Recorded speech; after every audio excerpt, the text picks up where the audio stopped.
tak vždycky to pomôže na tom sebavedomí, keď dáme taký 3 rýchle góly.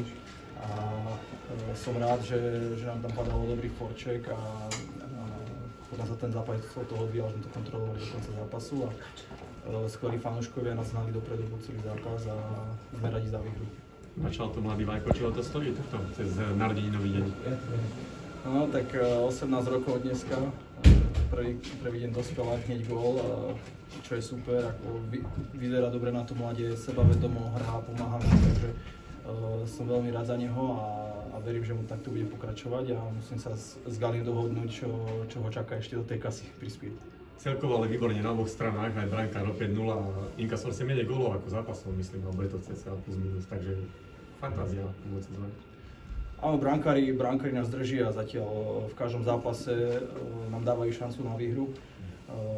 Chytajú v podstate jasné góly niekedy a to nám pomôže aj na tej striedačke v tom sebavedomí, že máme takých dobrých brankárov za sebou, tak môžeme veľakrát aj viacej do risku ísť a však obidva sú skvelí brankári, tak to je základ pre úspešný tím a verím, že to bude tak aj pokračovať ďalej. Pred rokom ste boli nováčik, a keď skúsení, teraz ste líder tabuľky, Bystrica prehrala, tak aké to je? Možno aj vstupovať do zápasov, bola favorita, ktorá vám nebola vždy vlastná, ale už je.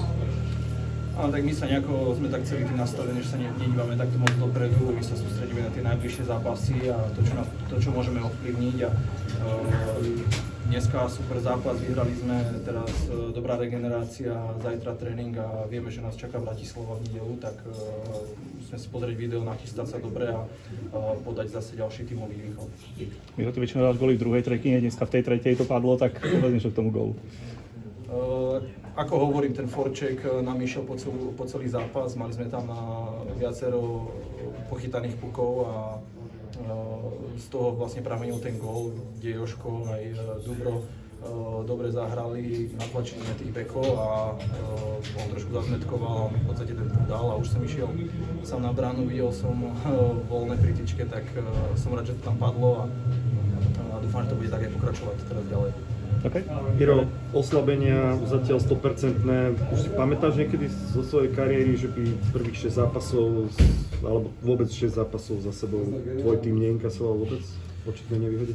Ako presilovka a oslabovka, to sú situácie, ktoré vyhrávajú, prehrávajú zápasy a tréneri robia skvelú prácu, kde vedia rozobrať tú presilovku toho supera do detailu a vie nám to pomôcť v tých kritických momentoch a nemôže sa zabudnúť na tú skvelú prácu, čo chalani tam odvádzajú, tá pracovitosť, stojí to veľa síl, ale myslím si, že tú kondíciu máme a som veľmi rád, že to takto ide, že máme teraz 100% oslabenie.